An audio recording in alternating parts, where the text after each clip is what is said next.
Hey everyone, today we are looking at Hebrews chapters 7, 8, and the first half of chapter 9. Now, if you get to this section in Hebrews, you might be wondering what the heck is going on here.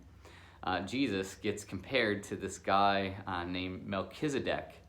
And I remember reading through this for the first time in my teenage years, and I really loved the New Testament, and so I read through it a lot, and I had no idea who this Melchizedek guy was and why the author of Hebrews wrote chapters upon chapters comparing Jesus to this guy. It just made little to no sense to me. So today we're going to actually ask the question, who is this Melchizedek guy, and why exactly does the author of Hebrews mention him so many times and compare him to Jesus? So Melchizedek is a person in the Bible who gets actually very little mention. He's mentioned in two other places outside of the book of Hebrews. The first one happens in Genesis chapter 14, and the second one is Psalm 110. Now in Genesis chapter 14, we have Abraham, who is God's sort of chosen person, that he's going to carry out the promise of God and obey the covenant of God. And Abraham goes out to battle to save his nephew Lot from these sort of invading kingdom. And so he goes out and he battles and he wins. And on the way back, he stops in a place called Salem, which later is called Jerusalem. Salem simply means peace.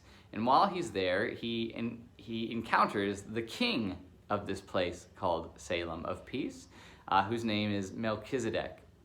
And we're told that Melchizedek in Genesis 14 is both a king and a priest.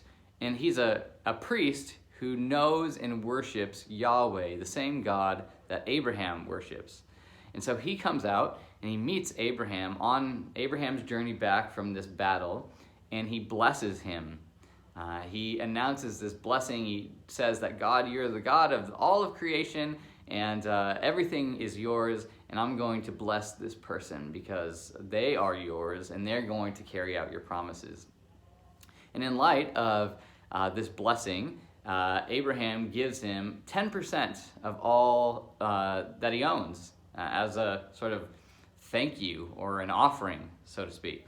And that's the end of the story. We don't hear anything else more about Melchizedek in Genesis all the way through the Old Testament until one more time in Psalm 110.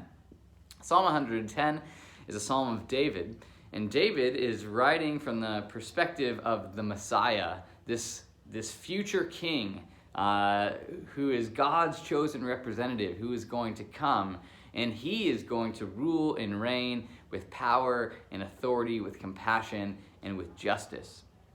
He's going to establish God's kingdom on this earth. He is going to be both king and priest. A priest, again, is someone who speaks to God on behalf of the people and speaks to the people on behalf of God, this intermediary. And so the system back then is that people would, in order to know what God was doing, or in order to pray or offer sacrifices or to gain God's favor, they'd have to go through the priest. The priest would speak to God, offer sacrifices on their behalf, or pray a blessing over that person. And the priest would come back and say, this is what God says, this is what God wants you to do. So the priest acted as this intercessor, this intermediary between God and the people. And so in Psalm 110, David is saying that this Messiah, this one who's coming, this royal king, is going to be that person. He's going to be the person that we go to in order to know God and to gain God's blessing and to hear what God has to say. But this weird line gets mentioned that says this priest, this Messiah, is going to be in the order of Melchizedek. He's going to be like this guy from Genesis 14. Now, why is this a thing? And why does the author of Hebrews pick up on it? Well, in Hebrews, we have the author here comparing Jesus to all these other things that people thought very highly of. Jesus is better than the angels. Jesus is better than Moses. Jesus is better than the law. And here, Jesus is better than the great high priest. So the great high priest is one of many priests who gets chosen by Lot to go into the temple once a year to make sacrifices on behalf of the people and basically cleanse the nation of their sins. And so he has to go in to the Holy of Holy, the most holy place, the innermost part of the temple, and offer sacrifices. And this was someone who is in the tribe of Levi. You may remember the 12 tribes of Israel. The high priest could only come from the Levites, this one tribe. And if you're following along in the text, as the author of Hebrews is making this point about Jesus being greater than the high priest, a greater representative to God and from God than even this human high priest, people are like, well, Jesus didn't come from the tribe of Levi. He came from the tribe of Judah. So how can Jesus be like and better than the great high priest? Well, this is where the author goes back and he points to Genesis 14, he points to Psalm 110, and says that there were high priests around before the 12 tribes of Israel were even around, just like this guy Melchizedek, who is both a king, whose name means the king of righteousness, and he was a high priest.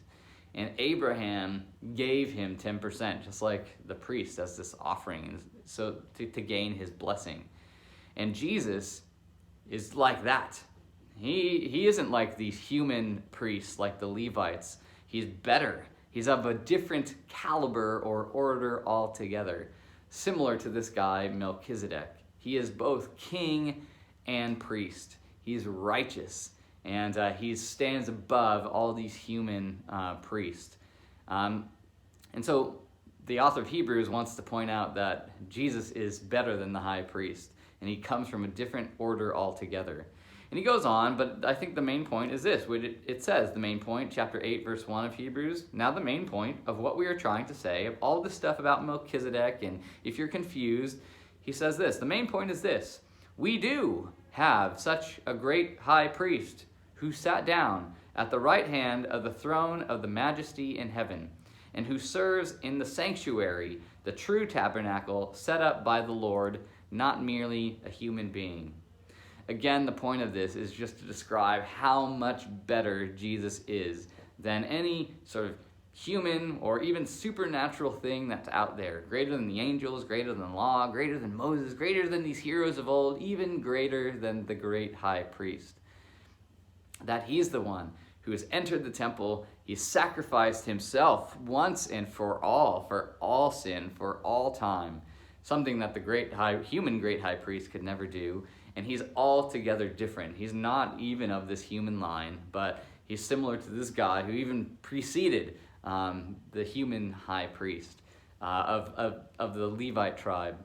So the whole point of it is that Jesus is the one that we can go to know God.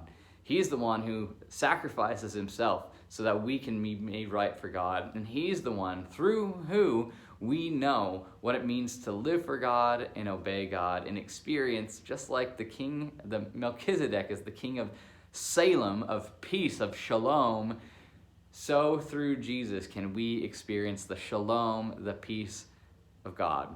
So that's what Hebrews 7, 8, and 9 is all about. See ya.